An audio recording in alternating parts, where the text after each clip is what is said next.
سوف نقدم لكم في هذا الفيديو جدول مباريات كأس الخليج 26 الجولة الثالثة. لكن قبل أن نبدأ بعرض التفاصيل أرجو من الجميع دعم الفيديو بالضغط على زر الإعجاب والاشتراك في القناة. السلام عليكم. تقام مباريات الجولة الثالثة من خليج 26 في يومين.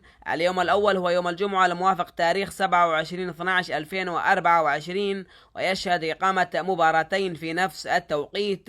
المباراة الأولى تجمع الكويت ضد قطر، والمباراة الثانية تجمع الإمارات ضد عمان، وسوف تبدأ المباراتان في الساعة 6:30 مساء بتوقيت الإمارات وعمان، الساعة 5:30 مساء بتوقيت اليمن والسعودية وبقية دول الخليج. ويشهد اليوم الثاني يوم السبت الموافق تاريخ 28/12/2024 إقامة مباراتين في نفس التوقيت أيضا.